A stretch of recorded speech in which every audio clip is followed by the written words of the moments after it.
So if you're going to be working on electoral participation, remember, power in numbers. Doesn't matter if you just reach 1 or 2 people, we've got to mobilize as many people as possible.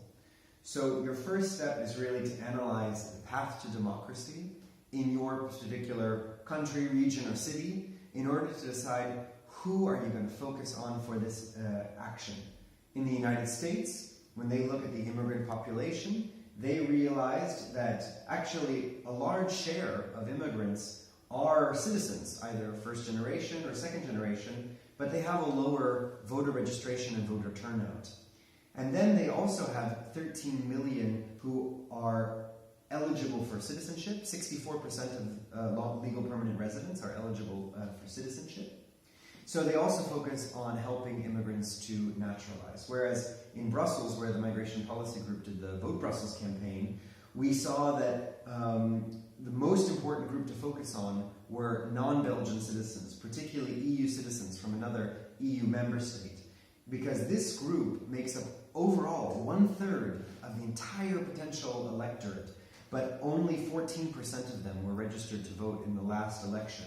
And through the Vote Brussels campaign, we were able to push that up to 17%, which made that there were overall 50,000 non-Belgian voters. So we were able to double the voter registration rate in just 5 months by focusing on the most effective ways to get people to turn out to vote. So the first thing you have to do when you do an electoral campaign is focus. You're not going to be able to reach everybody in every part of the country with every type of message. You'll have to choose, are you going to be partisan, meaning that you're supporting a particular candidate or party, or non-partisan, which means that you're just providing information and allowing people to make their own choices. And then you have to look at what kind of election it is. Is this a low-stakes election where not a lot's going to change and the impact on people's lives is pretty limited, or is it going to be a high-stakes election where it's very competitive and immigrants could really make the difference and these elections are going to change their lives? If it's a high-stakes election, like a close national election, then you can focus on a lot of new voters who don't have a lot of information about politics, and this might be the first time that they choose to vote. But if it's a low-stakes election, say like a lot of local elections, then you're going to have to focus in on immigrants who are likely voters, who actually have a good amount of information about how the country works, who speak the language, but who just haven't voted before. So within that, you'll focus on first who. Are you focusing on likely or unlikely voters? And then you do your power analysis with the path to democracy to figure out which groups are really going to be most useful because mobilizing them will really change the democratic deficit in your area. Once you focus on who, you need to get to understand those communities. Who are they? How are they organized? How can you easily reach them? Secondly, you're going to have to focus on where. So you're not going to be able to focus on the entire area. You're going to have to do an impact analysis to see where immigrant participation could really have an impact on the democratic deficit in the country. So, for example, in the Vote Brussels campaign, we focused on 4 of the 19 Brussels communes where non-Belgians are the largest share of the population. In some of them, they actually make up over half of the potential voters.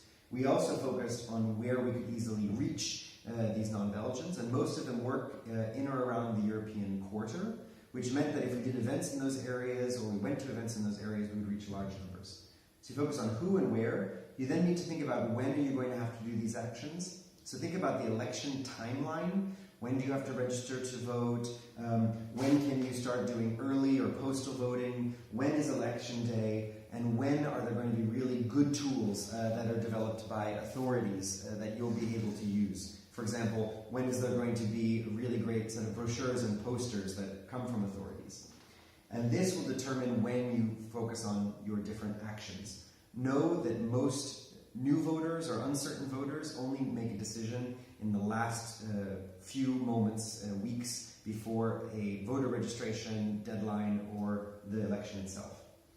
And once you've decided when and where you're going to focus, you then have to develop your messages. So why should someone register to vote or turn out to vote? That you can do through focus groups to really learn what people know and what motivates them.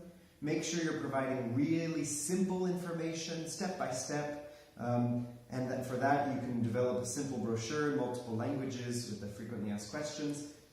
But don't just provide information, keep it simple and short, but also promotion, motivation. Why should someone vote? Why will it matter? Why does it matter for immigrant communities? Why does this particular election matter?